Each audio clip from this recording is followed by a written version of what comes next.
Yalvaç şoför Zühtü'nün kızıyım. Hisar Ardından Çil olanların geliniyim. Merdiven altında da tavuk gıdaklar aman.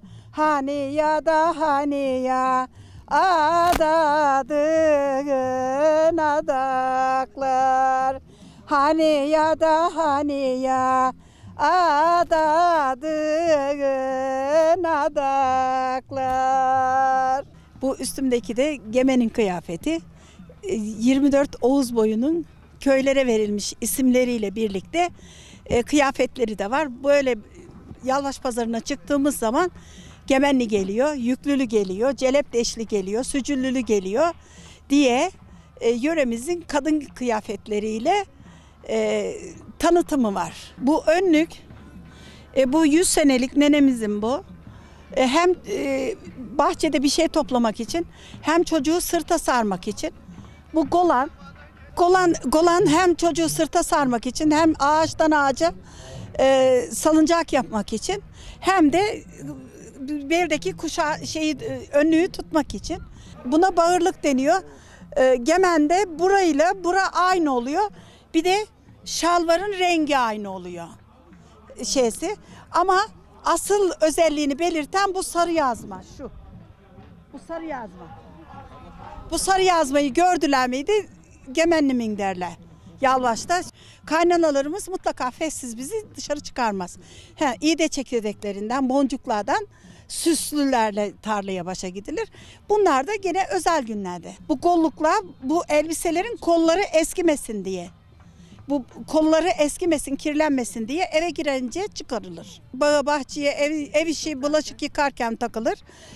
Sadece kollarımız kirlenmesin diye. Ama işimiz bitti miydi kollukları çıkarırız. Bu boncuklara deve boncuğu deniyor. Bundan işleniyor. Bunlar da nazar boncukları. Başka çeşitleri de var bunların, mesela iğde çekirdeğinden de olmuş. Hurma çekirdeklerinden olmuş. Küçük cevizlerden olmuş. Ama genelde bu böyledir. Bu gül motifi çok uzun yıllar tamgalarda vardır. Sivrisi Davut Yıldızı'nda vardır mesela. Ama dantellerde, yatak takımlarında, kanaviçelerde de bu şekilde vardır. Kına 3 çeşit yakılır. Doğunca bazen bebeklerin ellerine yakılır. Yaşlı kadınların başlarına yakılır. Gelinlerin ellerine yakılır ve askere gidenin de sadece bu parmaklarına yakılır. Onun için anneler yakar, çocuklarına da şehit olunca ağıt yakar. Anası, asker anası, yansa da ağlamaz asker anası. Ananın yaktığı asker kınası kıyamete kadar silinmezmiş. Oy güzel vatanım, oy Anadolu'm. Dün gece yavrumu rüyamda gördüm. Yün çorap istedi, bu sabah ördüm. Zarfa şırnak yazıp postaya verdim. Askerin anası erinmezmiş. Oy güzel vatanım, oy Anadolu'm. Oralar pek soğuk, her taraf karmış. Dağları amansız, yolları darmış. Bastığı yerde de bir mayın varmış. Toprağa basınca görünmezmiş. Vay benim tuzağa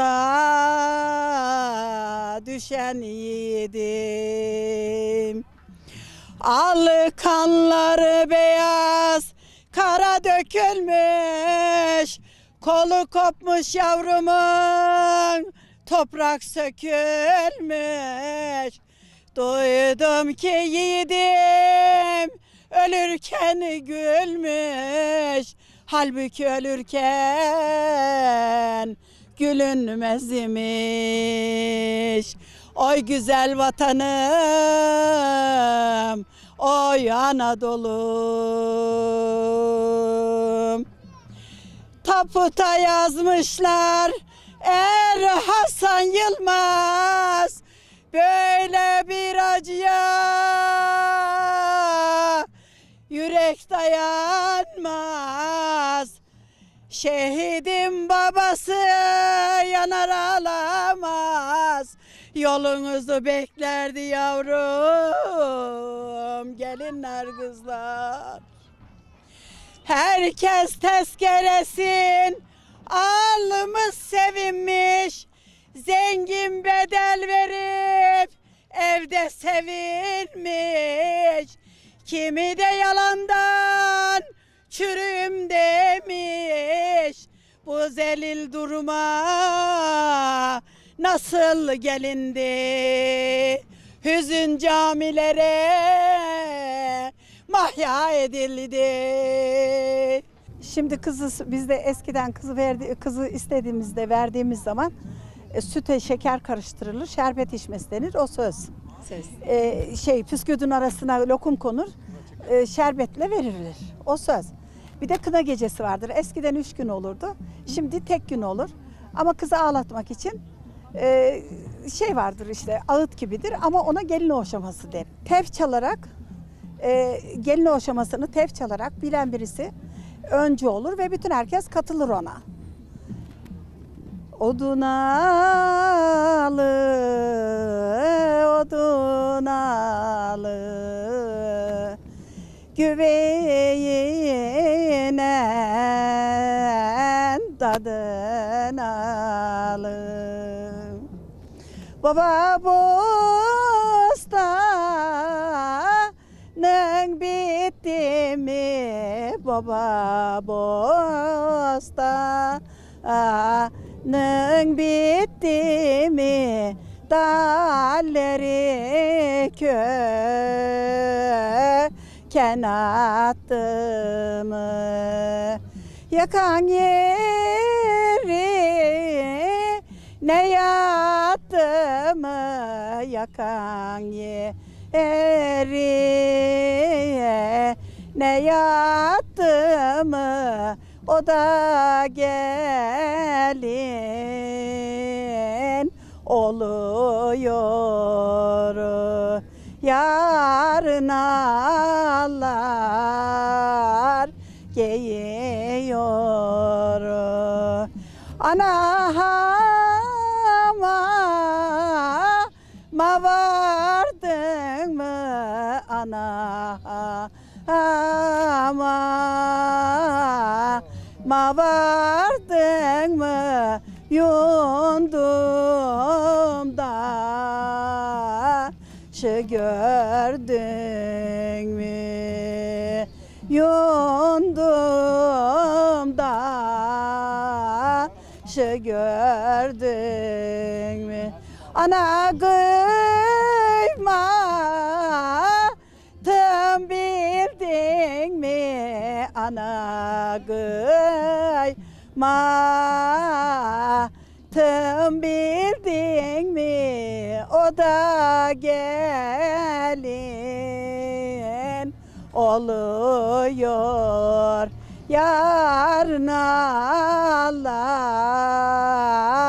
giyiyorum. Kızın babası, paşa babası, kızını size de misafirlik bugün. Akşamlık yarın öğlenlik.